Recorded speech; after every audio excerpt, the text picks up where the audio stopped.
9 experienced hikers set out into the Ural Mountains in February 1959. None of them made it back alive. They were elite, Soviet-trained mountaineers who had survived expeditions far more brutal than this one. So what terrified them enough to flee their own tent, barefoot, into -30 degrees? The official Soviet investigation lasted months. Then it was sealed, classified, buried under 50 years of silence. February 1st, 1959.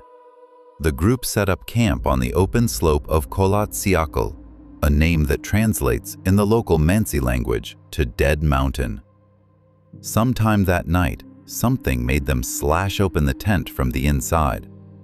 Not unzip, slash, as if there was no time. They ran downhill, away from the tent, away from whatever was up there.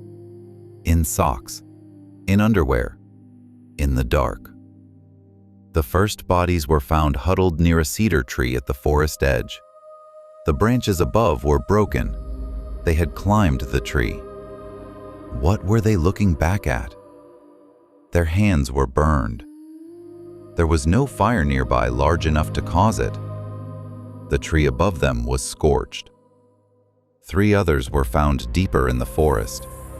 They had stripped off their own clothes, a phenomenon called paradoxical undressing, the final stage of extreme hypothermia when the dying brain believes it is burning alive.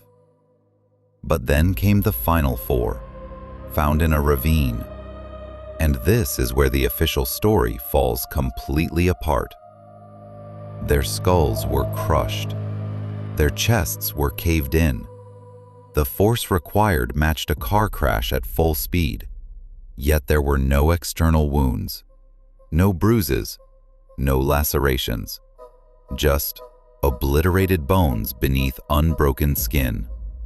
One woman was missing her tongue, her eyes, soft tissue, surgically removed, the coroner noted, with something precise. The clothing from 4 of the hikers tested positive for radioactivity, significant levels. The kind you don't get from background radiation in a mountain forest. Witnesses in nearby villages reported glowing orange spheres floating over Dead Mountain the same night the hikers died. The Soviet military knew about them. Military parachute debris was found near the campsite. A Soviet weapons test, something pressure-based, something that could destroy internal organs without leaving a mark. A pressure wave, an infrasound weapon, something that triggers primal terror in the human brain, forces the body to feel like it is being torn apart from within. The investigators who first reached the scene reported feeling sudden, unexplained panic, an overwhelming need to run. They left the site faster than protocol allowed. The lead investigator wrote in his private notes, "Something is present on that slope that we do not understand and cannot name." Cameras were recovered from the site. The last photos developed from their film showed nothing. Darkness. Except one, a blurred image of something bright above the tree line. That photograph was removed from the official file. A copy survived because one investigator hid it in his boot on the walk out. That investigator died 6 months later. Officially, heart failure. He was 31 years old. In 2019, Russia reopened the case. They closed it again within the year, concluding it was a natural snow avalanche. Despite no avalanche evidence at the scene, despite crushed rib cages, despite missing tongues, someone decided the world was not allowed to know what happened on Dead Mountain, and that decision has never changed.